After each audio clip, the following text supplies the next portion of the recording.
Hi everyone, I'm Joanna Penn from thecreativepenn.com and today I'm here with Sean Black. Hi Sean. Hi Joanna, thanks for having me. Oh no, it's great to have you on the show. Just a little introduction. Sean is the best-selling author of the Ryan Lochte thrillers and co-author of the Malibu Mysteries with Rebecca Cantrell, as well as the Byron Tibor series with Steven Savile. Now, Sean, it's been ages since we arranged this and I'm excited to hear I know about what's going on with you. So start by telling us a bit more about your publishing journey from traditional publishing to indie and how you got into this thing. Okay, I'll explain this, and I'll try and speak slowly for your American viewers. Oh, everyone loves your accent. Okay, I was wondering if this would be the first Joanna Penn podcast that had to have subtitles. Oh no, definitely not. You think we're okay?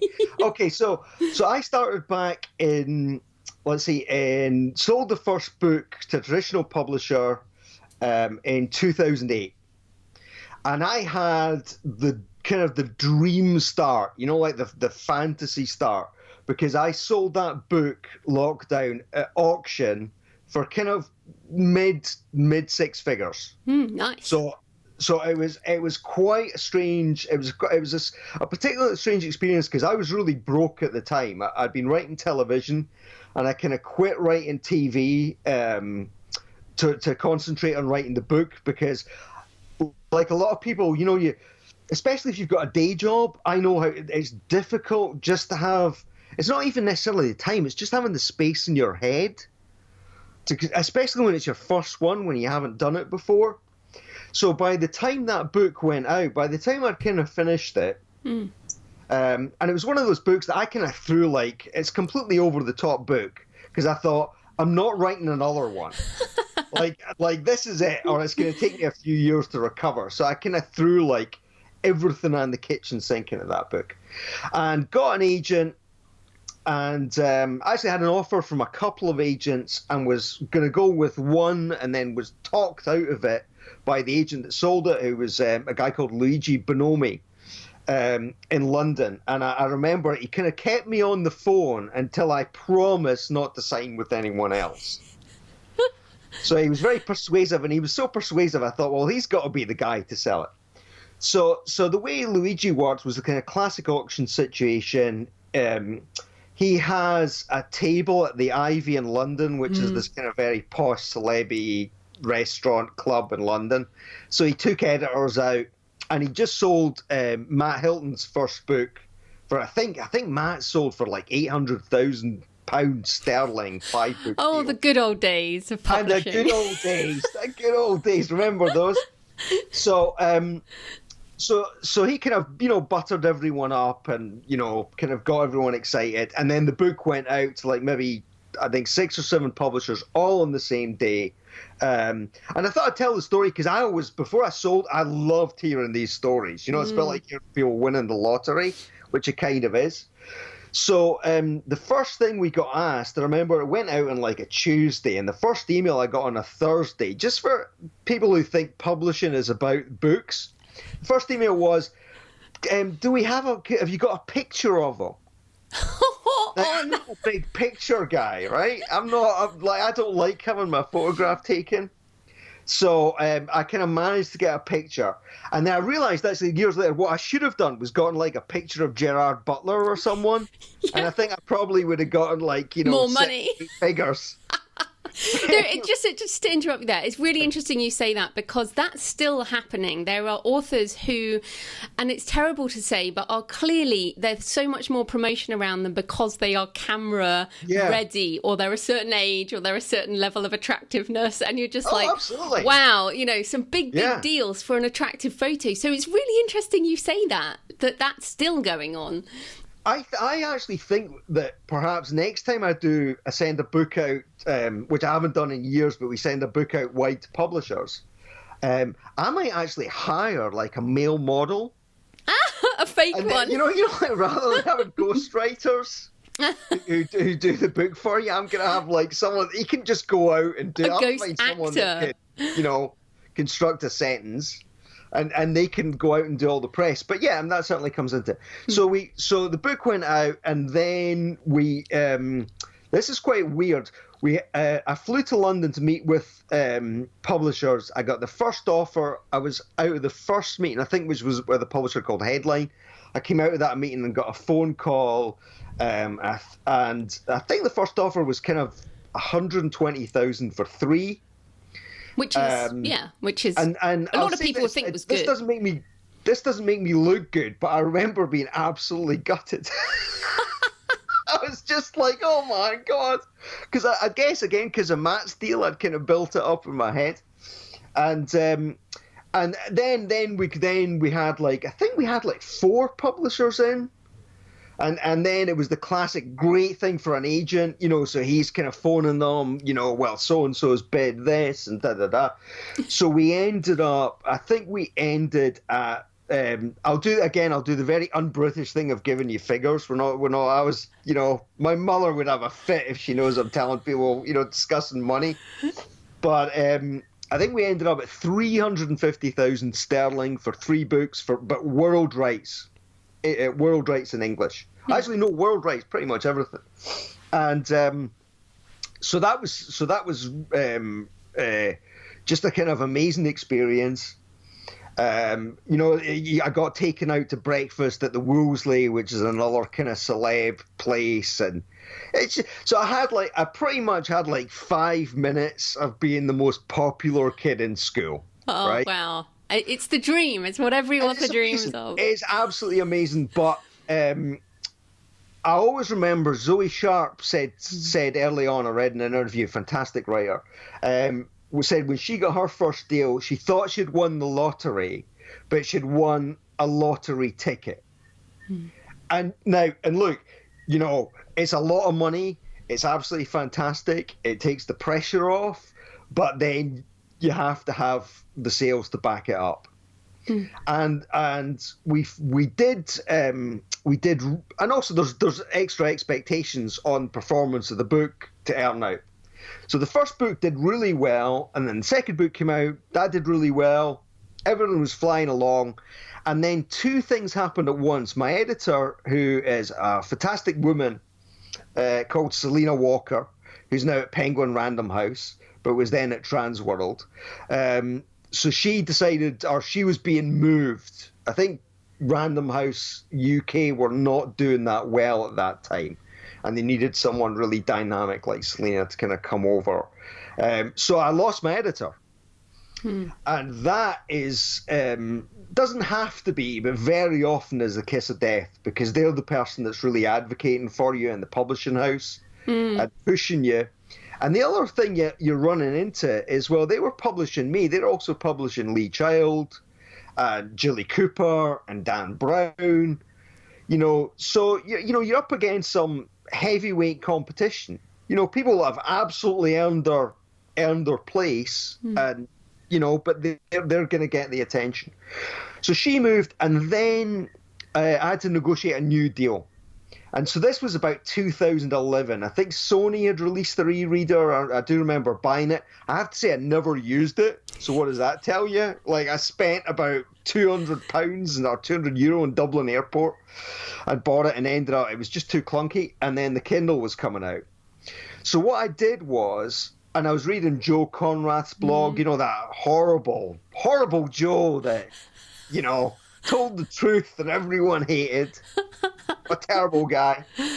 And I was kind of reading that, and I've always been kind of, well, first of all, I did an economics degree, and I've always been kind of fairly business savvy, and I've always kind of kept up with tech stuff. So I just had a sense, and also similarly, I was going into meetings. I remember famously going into one meeting at Transworld, and they said, "Oh yeah, ebooks that's just not going to happen. Not going to." And I can remember looking at the person that said to me, I was literally looking at them like this. Yeah. You're completely insane. It was kind of, I think it was pretty obvious that when Amazon came out with the Kindle, because it was just so user friendly, and is that I always think technology that works is the kind of thing my mum can use, like a TiVo for American people, or a Sky Plus box. Something that people can use is going to work. So I had to sign a new deal. So what I said was, I'll sign a new deal. I will take much less of an advance, but you bought World, you haven't sold American rights, so I want North America and all the rights back from the first deal that you didn't sell. And they agreed.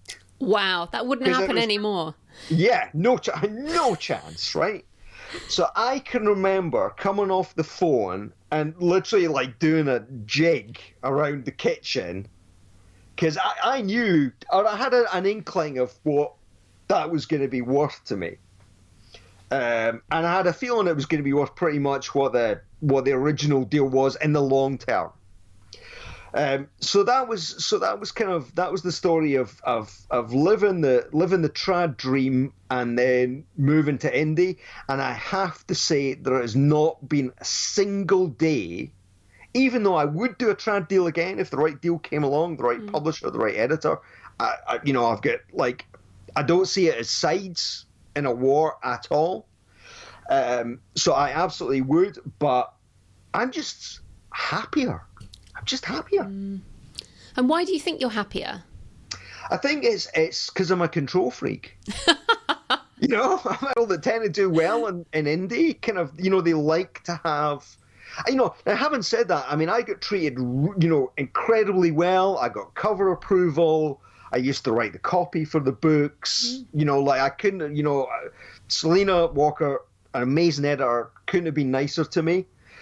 But there's still that thing of, if you want to do a promotion, you still don't. And also, you really are restricted in terms of the types of stories you tell. And when we went out with the first book to sell at auction, I mean, one of the publishers that passed said, if it had been just like Jack Reacher, we would have bought it. So I would. So that's kind of. So, you're kind of dealing on the one side with the financial side and the economics of it, and the other side you're dealing with the creative side. And but in a way, what's been interesting about the journey is, I think more like there was times I had discussions with publishers, and I could tell they were frustrated with me, right?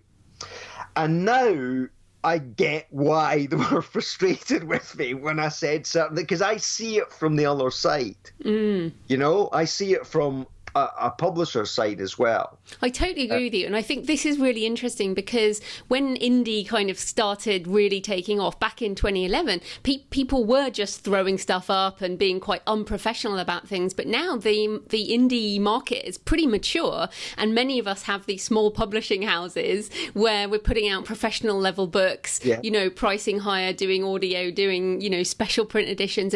And I think things have very much changed since then. And you mentioned the intellectual property rights thing. So back in 2011, you did, savvy deals, but you did say that you would still be interested in a deal now. So what would make it worth your while, do you think? Or let's put it another way. So for people listening, what would you advise? Like, what is a good deal with a traditional publisher right now? Is it, for me, is it UK print only rights, for example, that type of thing? I mean, it's a big topic. I think there's some things the publishers could do to kind of, if it is a war, they could end the war tomorrow. And I think the two things, or the first thing they could do is move, as you do with foreign deals, to fixed term licensing. Yeah. So most foreign deals, it's like 4 years, 5 years, 7 years, and they have the book and they have to make their money in that time, and then the rights come back to whoever sold those rights, either a bigger publisher or the author. And then the other thing that really is a killer is non-compete clauses.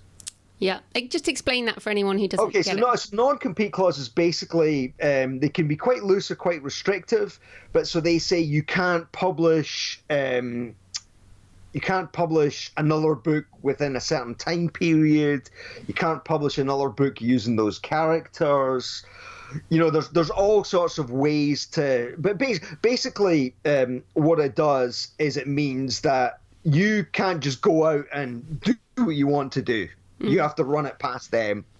So as I say, it can be quite restrictive. It can be quite loose. Now, we're going to get a little bit kind of intellectual property law here. That's good. Well, see, the thing is, my wife, when I met her, she was working in IP law in Los Angeles in the film industry. So I kind of became kind of quite au fait with all this stuff early on, which actually has been a tremendous advantage to me, especially with the transition. So I think in terms of ending all of this, I think fixed term licenses, rather than we get the book and you're never going to see those rights again. Because the thing is, it used to be, Joanna, and you'll remember this, it used to be when it was print, if they stopped selling print copies, they maybe only sold 100 copies, you got those rights back. Because they were out of print, which doesn't happen anymore. Well, now it can never, even if there's a low, there's a floor, and they say, we have to sell 500 ebooks, there's nothing to stop them doing a flash sale for 99 pence or for 99 cents and making those sales, and they keep it. Yeah. No, it's interesting. And then, of course, you mentioned your wife in LA and the law and Hollywood and things. And you're a screenwriter and you've written with TV as well. So, I mean, just coming back, and I think this is really interesting on traditional publishing. Do you think right now, because Amazon have just launched their charts as we talk in mid-2017, and what was very noticeable is pretty much all the books, well, not all of them, but a lot of the books in those top 20 were film adaptations or had been adapted into films. So my question there is, do you think people are more likely to get screenplay interest or TV Amazon Studios interest if they are with a traditional publisher? Do you think So would that be one reason? Just because of how they don't have that many, but it used to be you had book scouts that would get manuscripts in the big publishing houses early, and so yeah, I mean. My take on it is, if you want to go for like the Euro Millions lottery, like win like 30 million, 50 million, well, chances are you're not going to win. But if you want to buy that ticket, you're going to probably go with a traditional publisher. But if you want that long-term income every month, you're better to go indie. Just the fact that, you look at what happened with 50 Shades. And 50 Shades was making good money for all those people. That's why there's been so many lawsuits afterwards. But they were making nice money. But no one has the kind of distribution, kind of power and might of a Random House. Well, they just don't. Yeah, and this is what's interesting to me. So, I understand I'm going to get a 7-figure deal with Random House or, Penguin Random House or somebody big. Why are authors now taking digital-only deals with tiny houses? Like, what is that mindset? Or how did you break out of that mindset, do you think? Do you want me to answer that? Do you want me to answer that honestly? Yeah, I do. And I'll offend people. Listen, if you're offended by this, you can email me through the website or have a go at me on Facebook. I'm easy enough to find. If you're taking like a no advance or low advance digital only deal, you're an idiot. You're an idiot. I think the same. I don't understand why people are doing it. You have to ask. See, the thing is, the way the advance was explained to me, and it makes a lot of sense, because I can remember when I published, there was an Australian author I knew who was like, I would have taken less of an advance if they'd put it into marketing. Well, they're not good. That ain't going to happen. Like that. And I would have done the same. Like, I would have given them, if they could have like said, oh, we're going to do this, we're going to do that and the other. If someone has a lot of money on the line, they're going to spend money to recoup it. You see the same thing in the film business. I don't know if you follow the filmmaker Kevin Smith. Okay, he very famously, one of his last movies, he upset a lot of people because he made this movie called Red State. And he said he was going to show it at Sundance and he was going to live auction the movie to distributors at Sundance after it was screened, right? And he basically, it was very, very funny. It was a kind of Conrathian moment, shall we say, to bring Joe back into it. And he basically got up and he said, "Yeah, I'm going to buy the movie from myself for $5." And he just went on this rant about the movie industry. And he said, what'll happen is he spent like 2-3 million making the movie. So what he said was, you pay me like, 3 million. So I'll make $1 million. And he said, then you'll spend 20 million on marketing and I won't see any more than my 3 million. Because they do what they call net profit participation. And Eddie Murphy famously referred to them as monkey points. Yes, I've heard this. Because you'll never see that money. I have a friend, David Seidler, who wrote the movie King's Speech. Oh, wonderful. Which was, fantastically successful. But he actually had to take Harvey Weinstein to court to get his profit participation. So that movie made like $200 million. As far as the studio were concerned, hadn't made a profit. It is crazy, but I mean, this is all really awesome. But let's come back to indie, because I know people, are really interested, particularly about indie books. Now, we were talking before the show, and you said, like, one of the great quote: different books take off in different formats at different times. So it's not like you came out of this big traditional publishing deal, and every book you've put out since then has been just an amazing hit. I've had some complete disasters. So tell us about that. Well, I'll tell you my biggest financial disaster, although I really enjoyed writing it, I wrote a kids' book for my two of my little nieces called Extol Zybe Gruff in the 39th College. I thought, Joe Rowling, watch out, here we go. And I think I probably spent more on the cover than that book's made. Oh, they're expensive. So I mean, it just, it happens. It happens. Did I have a fun time writing it? Yeah. Did I do one book, which was really stupid, rather than doing 3 series? Yeah. Yes, I did, because I'm stupid at times, just like people taking digital-only deals. I've just called you stupid. I'm stupid too. I mean, the thing is with this business is we try stuff, don't we? And I know you want to talk in a little bit about translations. And I've had stuff where I've paid for translations, and I'll make that money back in maybe 2030. Oh, yeah. Yeah. So it's just, but it's kind of the fun part too, because you can, you're learning. And I know it's kind of a bit of an old cliche in tech circles, but it is true. When you fail, you learn. And especially when you put your own money out there, like you take that lesson on board. You lose €2,000-3,000 or dollars. You've learned that lesson. But yeah, in terms of stuff working, so I've done 2 things recently that initially didn't work and then have really taken off.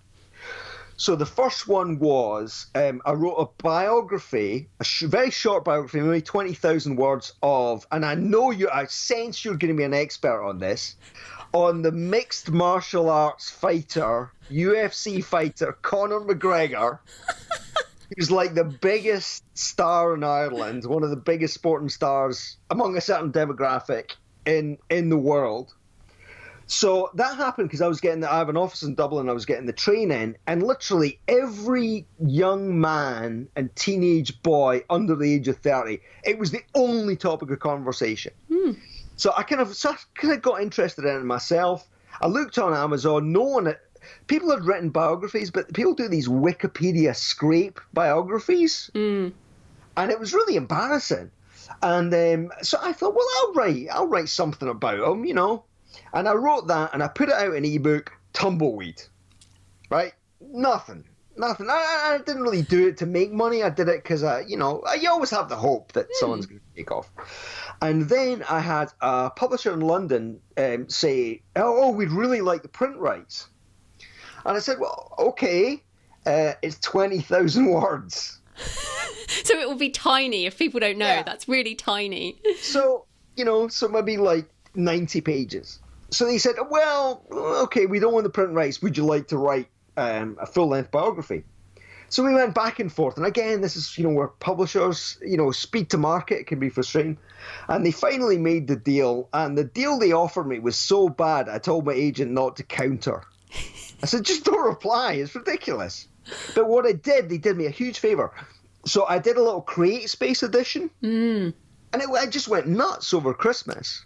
Because it was all these teenage boys. Because I knew this because I saw the reviews.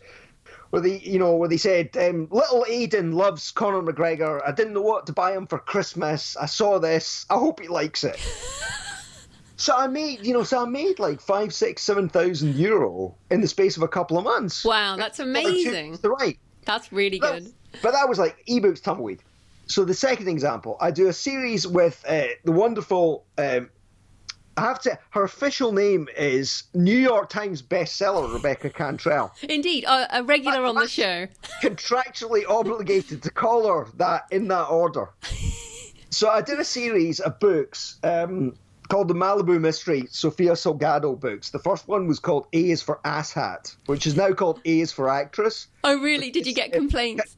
You can't get promo if you have the word ass in your book title. Like, they won't tell you that's why they won't promo it, but that's why, like, Apple won't promo it. And I love Apple, by the way. Lessons learned. So that came about because I had this idea about a former child star who plays a detective on TV who decides that she's going to join a real detective agency. Because I'm always kind of fascinated with this idea of fame, and everyone's so obsessed by it. And I thought, well, what would be the strangest thing would be someone who decides they don't want fame. Like, they've done it, they're not interested. So every time I spoke to Rebecca, she would say, what are you going to do? When are you going to write that series? Now, if there's anything I've learned over my 20-something years of marriage to an American woman, is that they're really good at getting you to do things. Like, they're genius. It probably applies to English women and, all kinds Everyone of else. Everyone else. And I thought, so I said to Rebecca, well, why don't you write it with me? Because I knew if I said that, then I'd have to do it. So we co-authored these books. So we've got A is for Actress, B is for Bad Girls. It's only 4 books, so it won't be a long plug. C is for Coochie Coo, and D is for Drunk. And we thought this is going to be great. It's the Janet Ivanovic audience. We had a blast writing them. They were like the most fun of anything I've written. And we just didn't sell any. It's just, compared to what she would normally launch with her, her series, or I would normally launch with the Ryan Locke books, it was awful.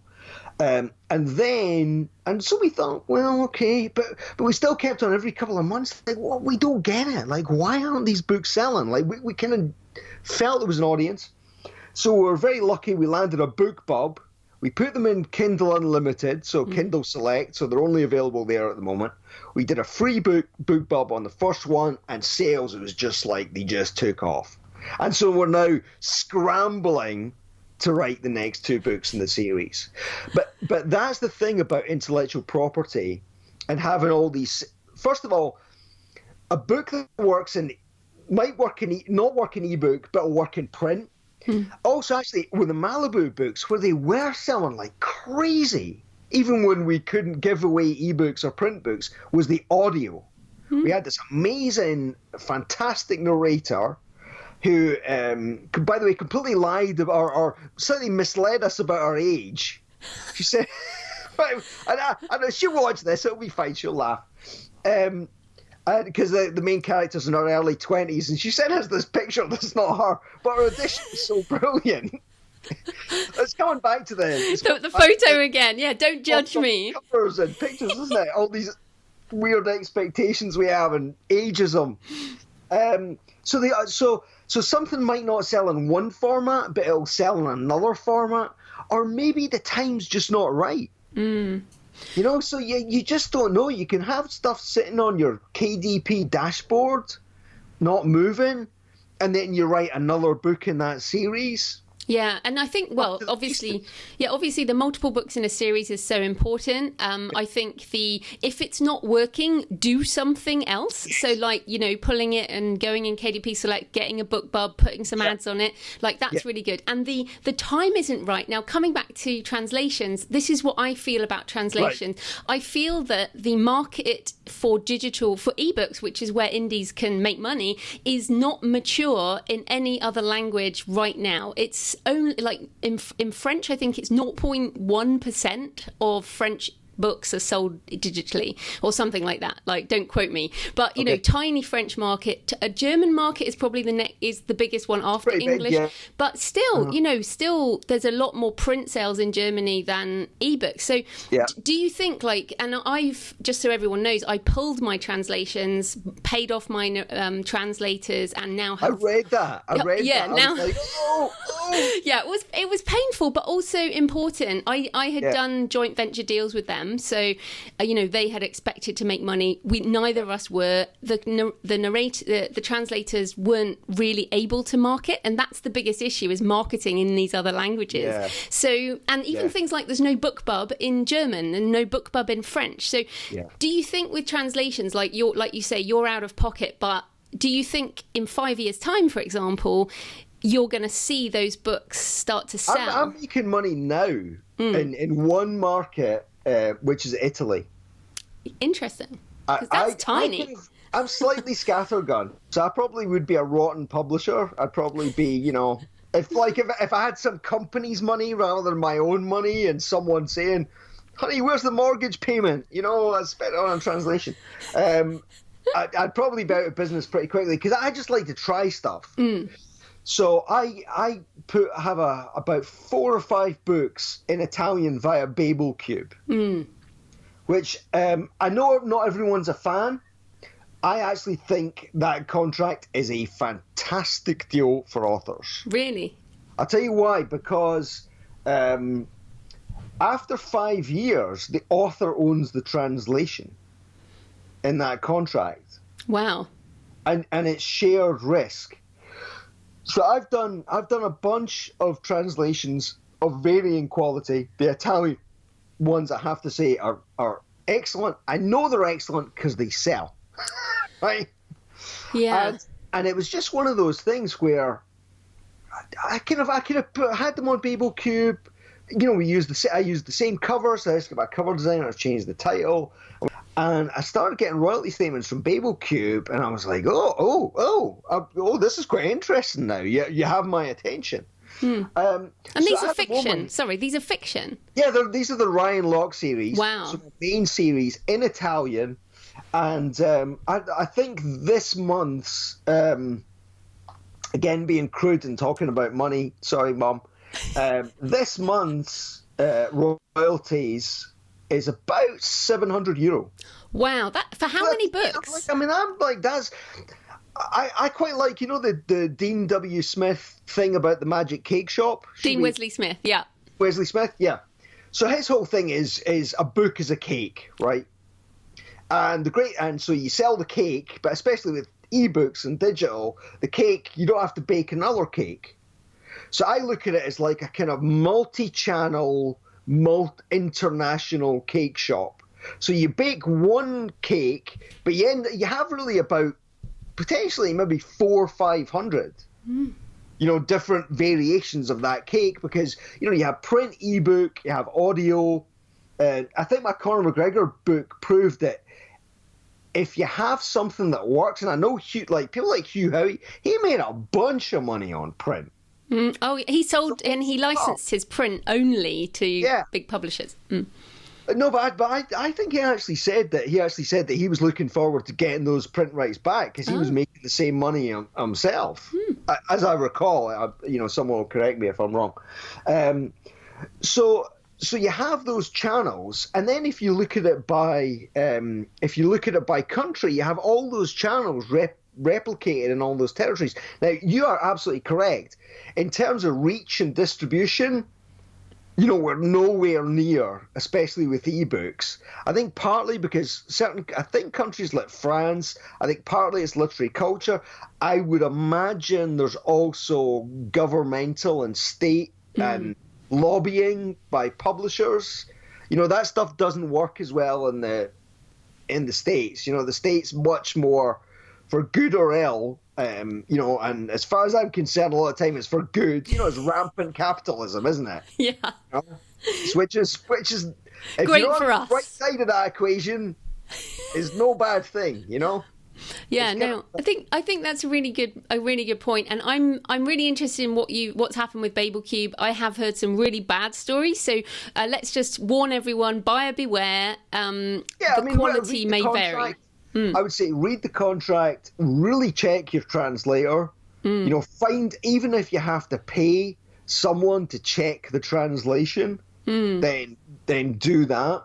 Although I think I do have a couple of translations floating around that maybe aren't the best, but but it's a 5-year deal. Exactly. I'm much more. I'm much happier with Babel Cube than I am say with ACX. ACX slashed the royalties. And I loved ACX. And I think they do a fantastic job, but they're really in a monopoly position. Yeah. I hope someone comes along and gives them a run for their money, because I think taking 60% is greedy. It's greedy. And I'm the one that likes to be greedy. I don't know what all these other people being greedy. I've got a family. I've got a mortgage here.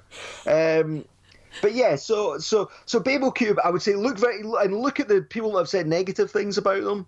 I have to say I have not had, like they pay royalties. It's a sliding scale, which I think it should be. So the translator gets the bulk of the money up to a certain sales level. I think it's $2,000. That's absolutely the way it should be. Because, that's a ton of work. Yeah. But the converse side of that, for me, is I've already written that book. That's why I don't, like, if stuff like that doesn't perform, I don't feel, and it's a royalty share, I'll feel bad for the other person, but I don't feel bad for myself, because I literally had to send them a file. Yeah. Okay. Well, I think that's really interesting. You and I could talk for ages, and I want to keep picking your brain, but we're pretty much out of time. And there's one question that's really super important to talk about, which is you and I are both finalists for the International Thriller Writers Best. Yes, congratulations! Oh, congratulations to you! Best ebook original, my book Destroyer of Worlds, and your book The Edge of Alone, and a number of other books that we don't need to mention. Oh, they're excellent books. They're excellent books. All excellent. I have got them all, and I've started reading them all. I'm just checking out the competition. This will be announced the week after this show goes out, and we don't know right now who's going to win. It's next month, as we're talking. Obviously, I'm going to win. But hey. I have a very bad history with. Let me reassure you here, right? Yeah. When I wrote for TV, there was one year I was nominated for Royal Television Society Awards, right? And I was nominated for 2 shows, a TV show in the UK called Biker Grove. Oh, I remember that. Yeah, and before anyone asks, and this won't make any sense to anyone outside the UK, no, I did not. Ant and Dec were before my time. We're about the same age. But so I was up for that, and I had an original pilot show that was on ITV. And so I had 2 shows nominated, and I was up in like 5 categories, right? And it's a big awards do, and you have to dress up and blah, blah, blah. I won nothing. Okay, so then I've got to ask you, how does it feel to be nominated and not win? Because that may well happen. Well, I would imagine if it's just once, it's okay. If you're sitting there through an entire awards show and you lose 5 times, by the end I was thinking, surely just for the sake of, I've been on awards juries, surely just for the sake, I'll just give them something. We can't have them not winning anything. But what I want to ask you is, because this is the first time I've been a finalist in an award, and it does mean a surprising amount to me because, as you know, it's judged by authors. It's not about sales, and in fact, Destroyer of Worlds doesn't sell that many because it's about India, and a lot of people aren't that interested in books about India in America, surprisingly. But I think what's interesting is it all about ego as winning an award, or does it actually help sell books? Is it something? Oh, this business is all about ego, Joanna. It's all about, of course it is. Everything's ego. I mean, why would anyone assume that someone else wanted to read their story? Yeah, I suppose so. So awards literally are all about ego. I mean, I know from Rebecca Cantrell, my New York Times best-selling co-author, who won it last year, right? She won it last year, and she's won like everything going. She's won, but like if you look at her up, she's won everything.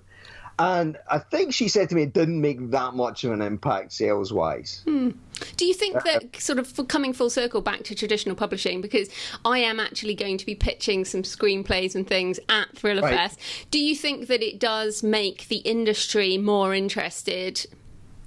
Yeah, it probably does. Yeah, I mean, it's something to. I think it's something to open with. I mean, I get asked a lot because I worked in primarily television for 10 years. I get asked about, and people are always, when Lockbook's going to be a movie? It's nothing I think about. I mean, I'll tell you, I mentioned him earlier, David Seidler with The King's Speech. I was probably one of the first people to read that script, and everyone turned that script down. Really? Everyone.